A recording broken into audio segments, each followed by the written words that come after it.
ദീപാവലി ദിനത്തിൽ ഓഹരി സൂചികകൾ നേട്ടത്തിലാണ് എന്ന വാർത്ത വരുന്നു. സെൻസെക്സ് 450 പോയിന്റിലേറെ നേട്ടമുണ്ടാക്കി.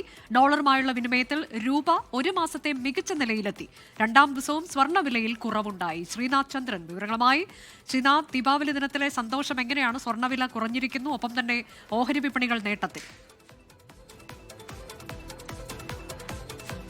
തീർച്ചയായും ആദ്യം നമുക്ക് സ്വർണ്ണ വിലയിലേക്ക് വരാം. ഇപ്പോൾ ഏതായാലും പവന് 120 രൂപ കുറഞ്ഞിട്ടുണ്ട് ഇന്നത്തെ വില പരിശോധിക്കുമ്പോൾ. അതായത് ഒരു പവൻ സ്വർണം വാങ്ങാൻ ഇപ്പോൾ ചിലവാകുന്നത് 95,840 എന്നതാണ്. ഇത് സ്വർണ്ണവില മാത്രമാണ്. ഇതിൻ്റെ പണിക്കൂലി അടക്കം ചേരുമ്പോൾ ആഭരണമായി വാങ്ങുമ്പോൾ ഇപ്പോഴും 1 ലക്ഷത്തിന് മുകളിൽ നൽകേണ്ട ഒരു സാഹചര്യം ഏതായാലും ഉപഭോക്താക്കൾക്ക് ഉണ്ടാവുകയും ചെയ്യും. ഗ്രാമിന് ഇന്ന് 15 രൂപ കുറഞ്ഞു. തുടർച്ചയായി രണ്ടാം ദിവസമാണ് ഈ വില കുറയുന്നത്.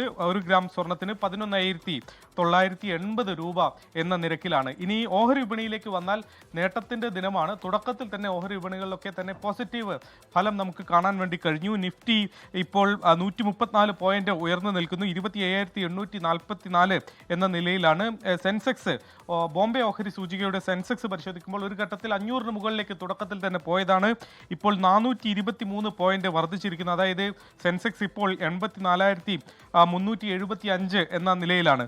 ഈ ഏതൊക്കെ സെക്ടറുകളിലാണ് യഥാർത്ഥത്തിൽ ഇന്ന് വലിയ നേട്ടമുണ്ടായത് എന്ന് പരിശോധിക്കുമ്പോൾ ഏറ്റവും കൂടുതൽ നേട്ടമുണ്ടാക്കിയത് പൊതുമേഖലാ ബാങ്കുകളാണ്.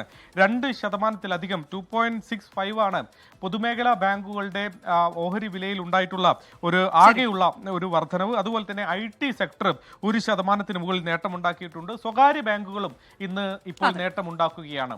ലോകത്തെവിടെയായാലും ഏത് സമയത്തും 24 വാർത്തകളും ഓഗ്മെന്റഡ് റിയാലിറ്റി പാക്കേജുകളും എക്സ്പ്ലെയിനറുകളും വിശദമായി കാണാൻ ഞങ്ങളുടെ യൂട്യൂബ് ചാനൽ നിങ്ങൾക്ക് സബ്സ്ക്രൈബ് ചെയ്യാം.